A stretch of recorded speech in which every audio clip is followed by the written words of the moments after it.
Bonjour les sexy curieux et curieuses, c'est Catherine, votre coach de vie sexuelle.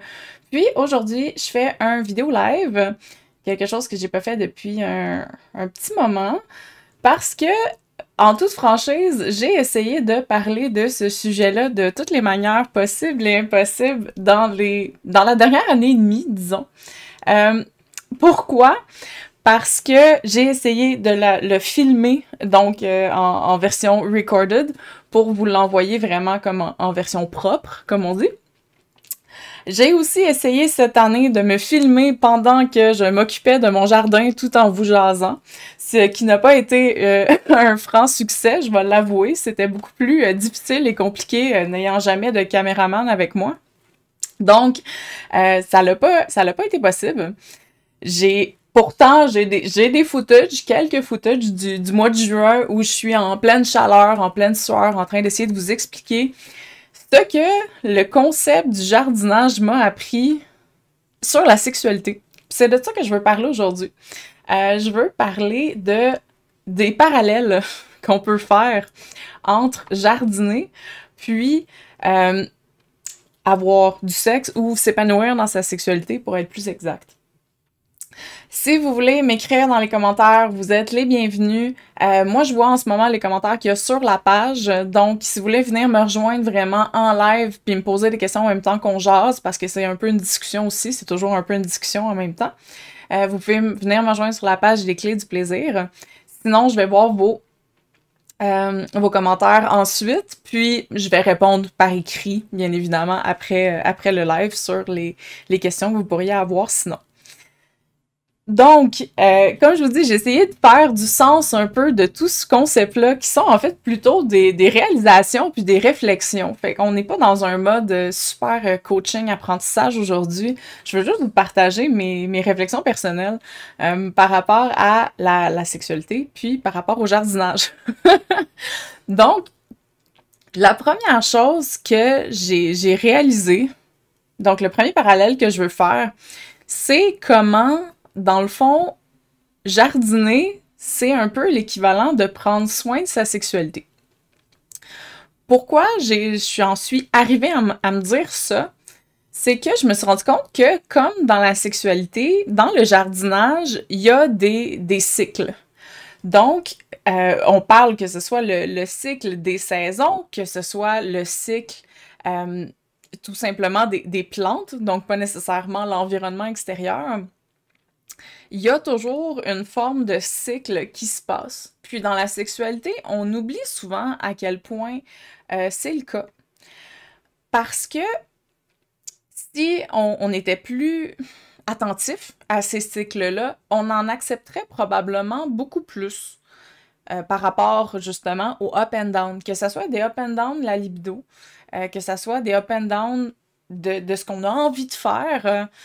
C'est un peu pareil quand on jardine. Quand on jardine, on vient créer, dans le fond, quelque chose qui va donner un résultat. Donc, que ce soit des fleurs, que ce soit des fruits, des légumes. Je suis une personnelle grosse fan des fruits et légumes. C'est majoritairement ce qu'il y a dans mon jardin. Euh, je me suis mis à planter mes plantes, puis à partir des pousses. T'sais, donc, on part avec des très petites plantes, dans le fond, quand on veut commencer à les faire grandir. Puis je me disais que c'était un peu similaire à comment parfois on peut planter certaines idées dans notre sexualité. Donc on arrive au cycle numéro un où, par exemple, on aurait un champ, un champ hypothétique, un jardin hypothétique, dans lequel il y a probablement peut-être des mauvaises herbes. Ces mauvaises herbes-là, ça pourrait être un parallèle pour votre éducation, les choses que vous avez traînées avec vous, donc vos mauvaises expériences, des trucs qui sont pas nécessairement bienvenus. C'est des plantes quand même, ils font partie quand même de votre jardin, mais on les veut pas nécessairement. Donc, la première chose à faire, c'est de désherber. Parce qu'on ne pourra pas faire pousser des plantes si on leur donne pas le meilleur environnement possible pour s'épanouir. C'est la même chose avec la sexualité. Si on ne règle pas, puis on ne travaille pas sur ce qu'on traîne, qu'on n'a pas besoin, on ne pourra pas arriver à planter par la suite des choses qu'on veut, puis que ces choses-là puissent grandir facilement, forcément. Ils vont avoir de la compétition. Ils vont avoir de la compétition négative, donc ce qui va les empêcher de grandir de manière saine. Ça, c'est mon premier parallèle. Par rapport à ça, la deuxième étape dans laquelle on arrive, c'est choisir ce qu'on va mettre dans son jardin. Donc, on a un jardin, il peut être très, très, très, très grand parce que, par exemple, on est habitué de parler de sexualité puis ça va. Ou il peut être aussi très, très, très petit, mais c'est pas nécessairement une bonne ou une mauvaise chose, la grandeur de ton jardin, dans le fond. C'est pas une mauvaise chose parce que, au final, tu te retrouves avec ce que tu vas mettre dedans qui va être important pour toi. Donc, il faut faire un choix. Puis un choix pertinent pour soi. Et non un choix qui est influencé par ce que tu vois dans les médias, qui est influencé par ce que ta meilleure amie a fait. Ça ne sera pas des plantes qui vont fonctionner. Par exemple, si mon jardin est très petit, j'ai le choix, oui, j'ai le choix de l'agrandir, mais si je veux en prendre soin tel qu'il est en ce moment, j'irai peut-être pas planter un arbre en plein centre en me disant, bon, ben c'est parfait, ce sera ça, puis il n'y aura pas d'autre chose. Il n'y aura pas de place pour autre chose. Puis cet arbre-là va prendre toute la place. Fait que peut-être que c'est pas le meilleur choix. Peut-être que tu pourrais choisir plusieurs autres types de plantes. Par exemple, tu pourrais décider de planter, bon, un rosier dans un coin, un plant de tomates à côté, des framboises, des 2-3 salades. Puis là, soudainement, tu te retrouves avec un horizon qui est beaucoup plus grand. Donc, un horizon qui est beaucoup plus élargi, dans le fond, malgré le fait que l'espace que tu y accordes en ce moment n'est pas nécessairement aussi grand ou aussi... tu y accordes pas autant d'attention que tu voudrais, mais au moins, tu as de la diversité. Fait que ça, c'est un des côtés du cycle, un peu le début du cycle. Ensuite de ça, je me disais, OK, quand tu as un jardin, il y a un temps pour planter, il y a un temps pour prendre soin, il y a un temps pour récolter, mais il y a aussi une saison morte. Il y a aussi une saison où il se passe rien. Il se passe rien parce que l'environnement fait en sorte que, surtout au Québec, en France c'est un peu moins pire, les gens qui me suivent de France, mais au Québec, on a l'hiver. Donc, puis même aux endroits qui n'ont pas l'hiver, il n'y a aucune plantation qui fonctionne 100% du temps, 100% de l'année. Donc, qui produit 100% de l'année. Donc, tu te retrouves avec ce cycle-là aussi qui est présent. Puis moi, je trouvais que ce cycle-là, ça parente un petit peu au cycle de la vie. Donc, sans dire que forcément, tu passes toujours par, comme les saisons, tu sais, printemps, été, automne, hiver, printemps, été, etc., en boucle, il faut que tu sois conscient que ça se pourrait que, en ce moment, tu te sentes en plein printemps, que tu te sens super créatif, super prête à mettre plein, plein de temps dans ton jardin, puis à focusser là-dessus, à rajouter des nouvelles plantes, à faire des nouveaux essais, à t'amuser avec ça, dans le fond. Ça se peut aussi que tu sois rendu en été. Donc, en ce moment, ce qu'il y a dans ton jardin, ce que tu veux faire, c'est en prendre soin. Donc, tu es déjà content de ce qu'il y a dedans. Puis tout ce que tu veux faire, c'est t'arranger pour que ces plantes-là aillent bien. Ça se peut aussi que ton jardin, en ce moment, soit en automne. Donc, il y a certaines plantes que tu vas voir, par exemple, disparaître. Donc, certaines peut-être pratiques que tu vas avoir moins le goût de faire. Que ça soit faire plus de pénétration. Tu te dis peut-être, bon, il me semble en ce moment, la pénétration, ça m'intéresse pas tant que ça. J'aimerais ça essayer de me concentrer plus sur un aspect tantrique de ma relation. Mais je suis pas nécessairement encore prête à faire le pas. T'es en transition. T'es en transition parce que tu sens que, oui, il y a des choses que tu voudrais changer, mais il y a aussi des choses qui meurent d'elles-mêmes. Puis c'est correct parce que, justement, comme les plantes, il y a des plantes qui sont annuelles, donc qui existent pour une année, puis ensuite, il faut soit replanter des graines ou replanter des pousses. Puis il y a d'autres plantes qui sont là sur le long terme. Il y a des plantes qui sont vivaces, donc qui sont là jusqu'à temps que je croise les doigts pour que ce soit pas ton cas, mais jusqu'à temps que tu les tues ou que l'environnement les tue. Donc, tu te retrouves avec des choses qui vont être là tout le temps, des choses que tu vas toujours aimer, puis il y a des choses aussi qui vont venir de côté passager, puis qu'après ça, ils vont s'en aller. Puis finalement, ben peut-être qu'en ce moment, t'es en plein hiver. T'as peut-être l'impression que ta libido est à zéro, qu'il n'y a rien qui t'intéresse, que tout est endormi. Tout est endormi. Tout a l'air mort. Mais en fait, tout est endormi. Parce que, tu sais, quand on regarde les arbres l'hiver, ils ont vraiment l'air morts. On pourrait pas faire la différence entre un arbre d'hiver puis un arbre mort si on les mettait un à côté de l'autre. Donc, c'est un peu le même principe. On a l'impression que c'est mort, quand en fait, c'est tout simplement endormi pour le moment. Mais si on se souvient, comme je disais, moi, je me dis que ça fait un cycle. Ça se peut que tu passes de l'hiver au printemps. Ça se peut par contre aussi que si tu es en été en ce moment, puis que tes plantes vont bien, puis que tout ce que tu as à faire, c'est de les arroser, ça se peut qu'à un certain point, il arrive quelque chose qui va te faire tomber directement en hiver. Ça peut être une mauvaise expérience. Ça peut être tout simplement la vie, changement de travail, changement de partenaire, se retrouver célibataire. À l'inverse, des trucs qui pour toi pourraient peut-être être une raison de tomber en mode hiver, donc qui pourrait mettre ton jardin sous une couverture de neige, va peut-être en fait, pour d'autres, va peut-être les emmener à tomber en mode printemps. Donc, il était en mode, par exemple, été, ça allait bien, il était satisfait de ce qu'il avait. Il se retrouve, par exemple, célibataire, on reste dans l'hypothétique en ce moment, là. Il se retrouve célibataire, puis tout d'un coup, c'est le printemps. Ils ont envie d'essayer des nouvelles choses, ils ont envie d'explorer l'ouverture, ils ont envie d'explorer la non-monogamie, ils ont envie d'explorer le BDSM, ils ont envie de planter des nouvelles plantes dans le jardin avec lequel ils sont pourtant déjà bien. Donc, c'est un peu ça que je me disais par rapport au cycle du jardinage versus les cycles de la sexualité.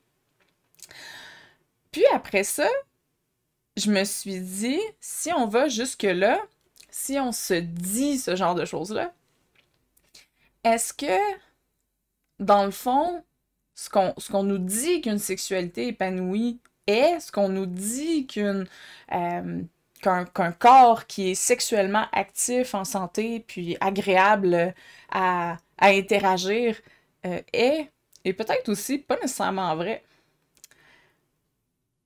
Puis ça, je m'en suis rendu compte en, en passant à travers justement le soin que t'apportes à un jardin.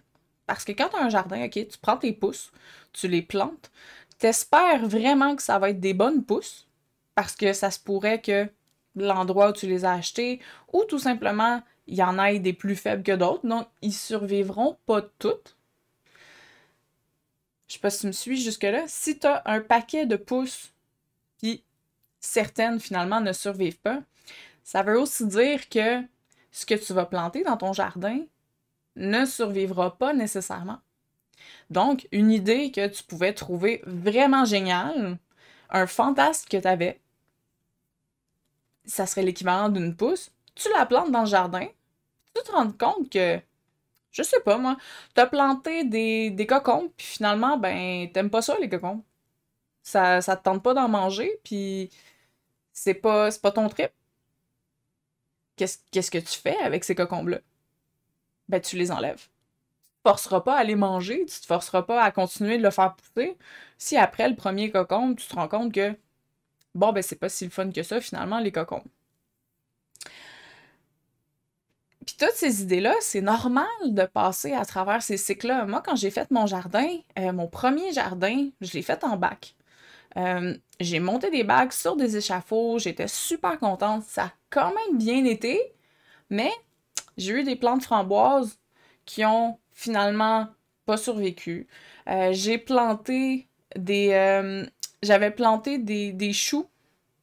Finalement, mes choux, je me suis rendu compte que c'était pas mon trip. Une fois de temps en temps, le chou, c'est cool, mais quand t'en as 3-4, c'était pas aussi nice, ça prenait beaucoup de place pour le rendu de, de comment j'allais en manger. Tu sais, je me suis planté 3-4 choux. Finalement, 3-4 choux, c'est énormément de choux. Je suis comme, je ne peux pas manger autant de choux. Forcément, à cause de ça, ben, je me dis, OK, l'année prochaine, je vais faire mieux. Je vais planter un chou à la place. J'en planterai pas 4. T'apprends. T'apprends à naviguer là-dedans. C'est la même chose avec la sexualité. Tu pars, par exemple, puis tu te dirais, OK, tu partirais, puis tu te dirais, OK, moi, je suis devenue célibataire cette année. J'ai envie d'essayer le polyamour, j'ai envie d'essayer l'ouverture du couple, j'ai envie d'essayer le libertinage. 3 affaires. Ils sont similaires, ils sont pas exactement pareils. Bien sûr, bon, polyamour, c'est vraiment pour les relations, donc c'est une ouverture au niveau relationnel, donc pouvoir avoir plusieurs partenaires en même temps, dans différentes configurations, bien évidemment. Euh, L'ouverture du couple, c'est un peu plus général, donc ça peut aussi prendre plusieurs formes. Ça peut aller jouer un petit peu dans le polyamour, aller jouer un petit peu dans le libertinage, être un mélange de tout ça. Le libertinage, lui, est beaucoup plus axé sur l'aspect sexuel. Donc, on va échanger de partenaires en mode sexualité. Donc, seulement pour la sexualité, pas pour le quotidien, pas pour le côté amoureux, ce genre de choses-là. Puis là, tu te retrouves à dire, OK, je veux essayer tout ça. Fait que je plante tout ça dans mon jardin. Puis là, ça grandit.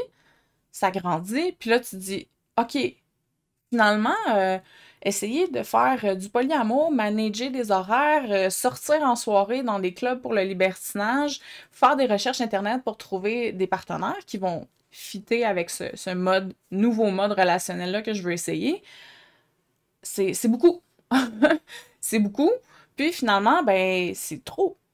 Je peux pas fournir, je peux pas me dédier entièrement à dire, OK, je vais faire des belles rencontres significatives, puis sortir dans les bars le vendredi, samedi, puis aussi être sur Internet à m'occuper de rencontres potentielles pour peut-être développer des relations polyamoureuses.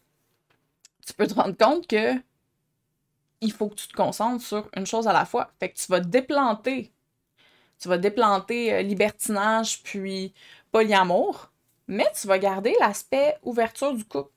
Donc, tu vas focusser tes énergies sur trouver une personne peut-être à la fois qui est dans le même état que toi, qui est dans le même jardin que toi en ce moment. C'est toujours ça, je vous parlais du côté de cycle, c'est toujours en ce moment. C'est ça qui va faire en sorte qu'à la longue, ton jardin va être de mieux en mieux. Parce que si tu mets trop de trucs, souvent les trucs vont soit s'étouffer entre elles ou vont t'étouffer toi parce que ça demande trop de gestion. Puis aussi, ben, il faut penser que l'environnement va t'emmener plus vers une direction, plus vers une autre à différentes étapes de ta vie. C'est pas tout blanc ou tout noir. Par exemple, le jardin que j'ai fait l'année passée, il fallait que je l'arrose à tous les jours parce que l'environnement faisait en sorte qu'on avait une sécheresse. Il fallait que je m'en occupe de manière consciente à tous les jours. Sinon, j'allais perdre ce que j'avais planté. C'est la même chose, tu sais, si tu te rends compte que ton travail te permet en ce moment de prendre plus de temps, ou ta vie en général te permet en ce moment de prendre plus de temps pour t'occuper de ta sexualité, ben profites-en, plante-en des autres trucs. Tu sais, explore des nouvelles variantes de la sexualité, explore des nouvelles alternatives. Par contre, si tu viens de changer de travail puis tu as le stress jusqu'ici, ben ça se peut que finalement t'aies des plantes qui meurent de sécheresse parce que t'en as pas de temps pour t'en occuper maintenant. Faut rester conscient que ça va se placer à un certain point, que ça va être moins pire, que tu vas finir par pouvoir échanger certaines des plantes que finalement sont pas assez résistantes à la sécheresse.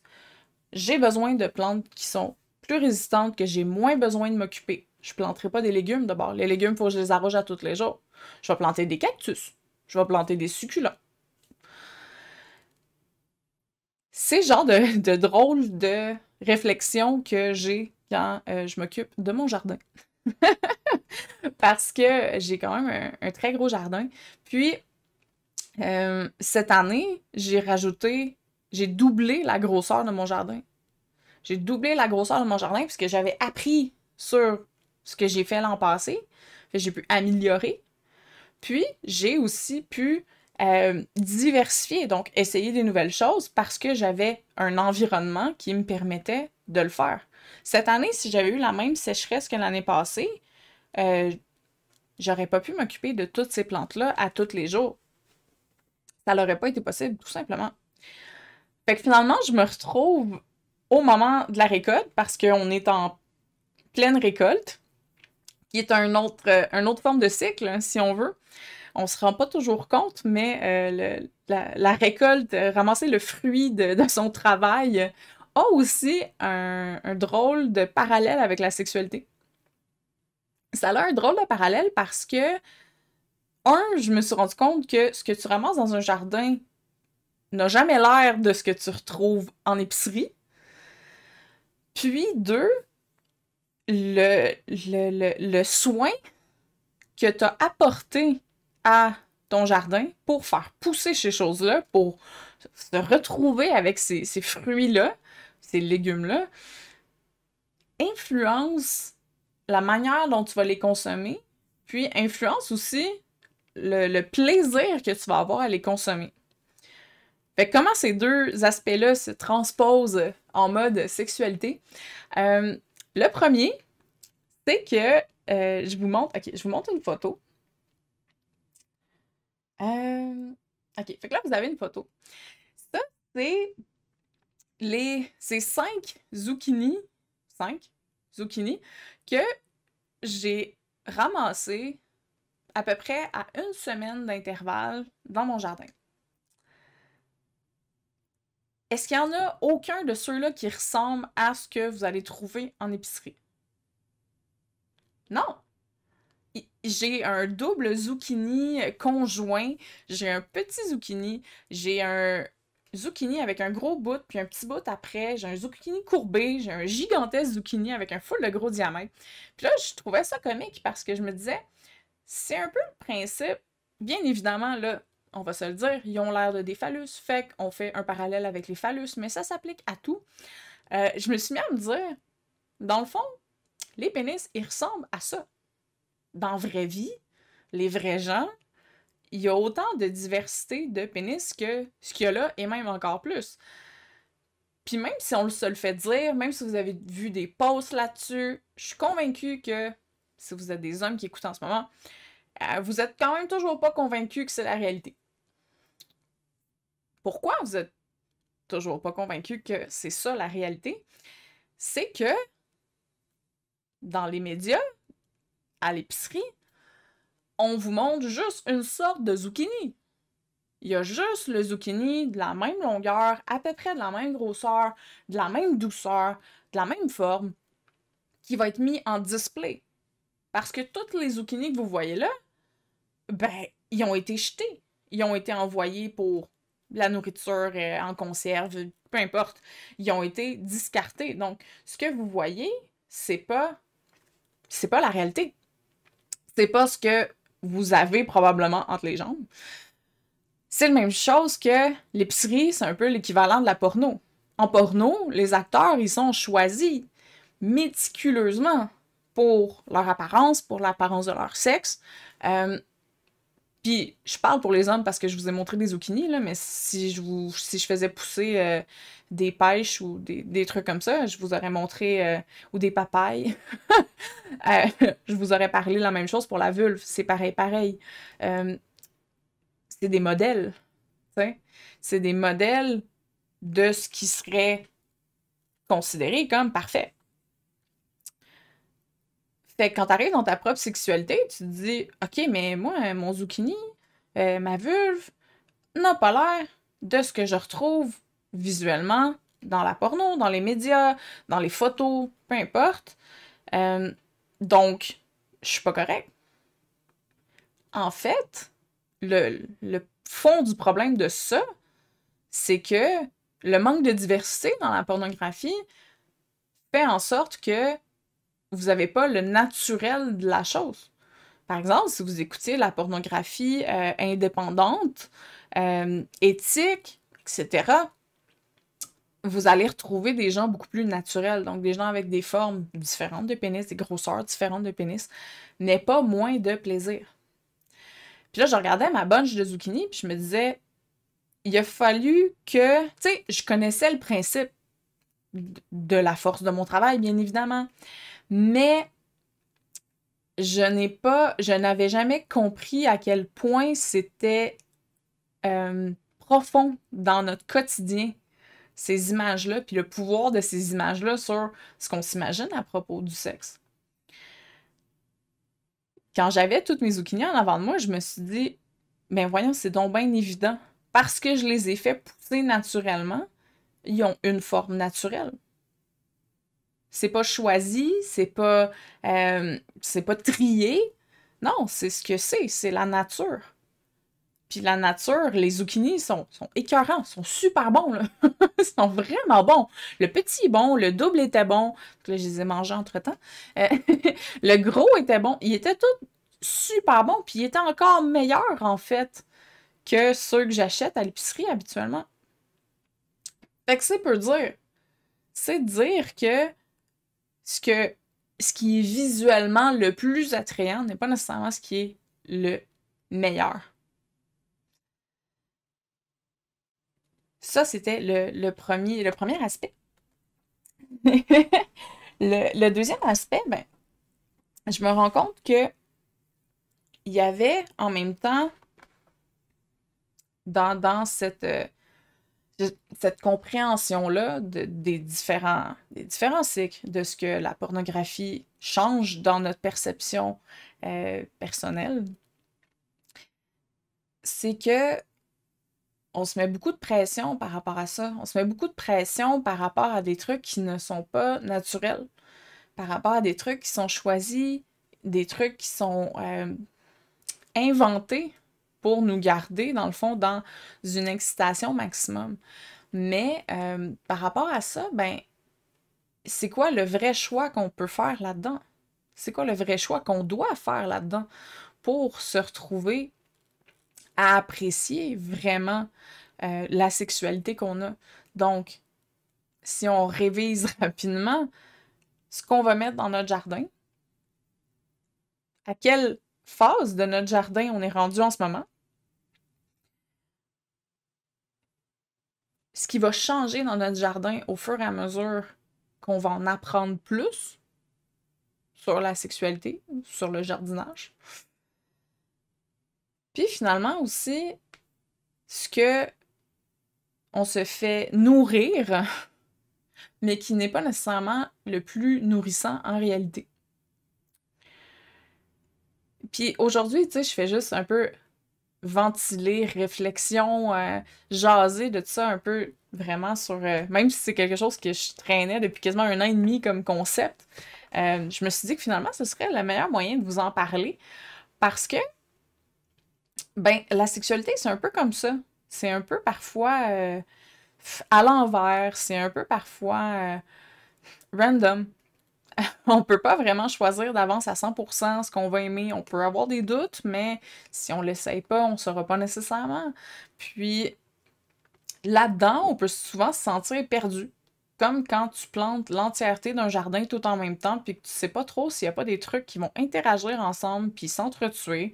Si tu viens pas de planter des plantes qui se font attaquer par des bébites que t'avais pas prévues puis que t'es pas équipé pour te débarrasser. Tu sais, il y a tellement plein de choses qui viennent jouer dans notre sexualité, qui viennent jouer dans comment on arrive à se bâtir un jardin secret, que c'est normal que tu te sentes souvent perdu là-dedans.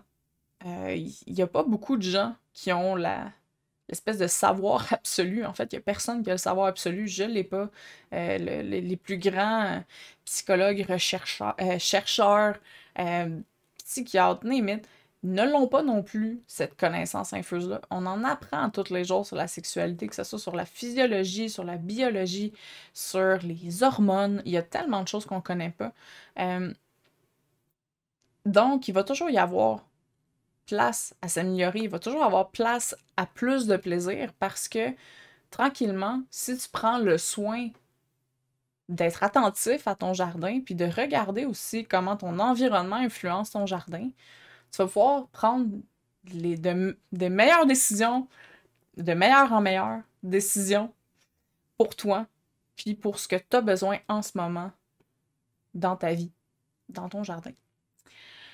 C'était ma petite réflexion du jour en ce mercredi début de soirée. Merci d'avoir été avec moi pour ça. N'oubliez pas de laisser des commentaires si vous en avez envie. Ça va me faire plaisir de vous lire, ça va me faire plaisir de vous répondre. J'ai Charlie Kate qui me dit Hey, allô, t'arrives à la fin, mais c'est pas grave. Hein.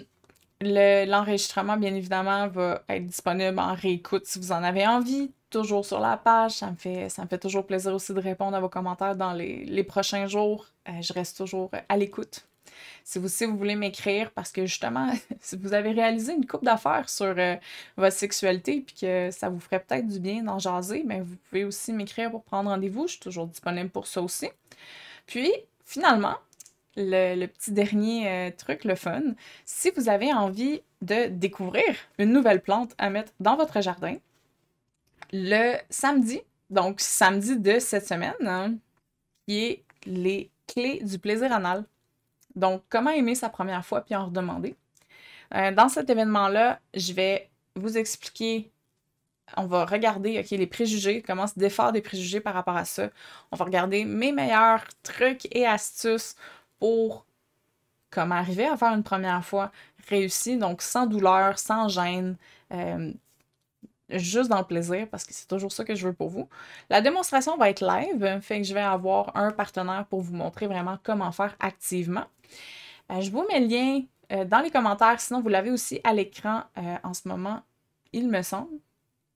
Je suis jamais sûre à 100% si Facebook fonctionne ou fonctionne pas par rapport à ça, mais sinon, je vous mets le lien dans les commentaires. Puis, je vais vous attendre samedi si vous voulez vraiment découvrir une plante qui peut vraiment changer la perspective que vous avez par rapport à la sexualité, que vous soyez masculin, féminin, les deux, aucun des deux. C'est pour tout le monde qui a un anus, en gros. Fait que rejoignez-moi puis venez apprendre des nouvelles clés de plaisir. Ça va me faire plaisir de vous avoir en groupe avec moi.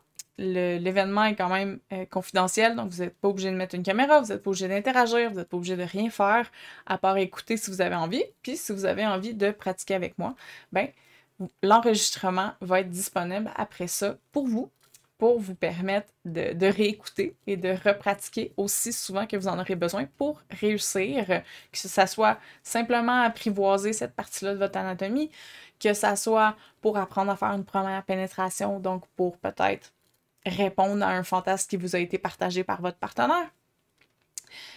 On va tout aborder ces aspects-là. Donc, je vous dis à samedi si jamais. Sinon, ben, prenez soin de vous. Mais c'est si curieux et curieuse. Je vous dis à bientôt.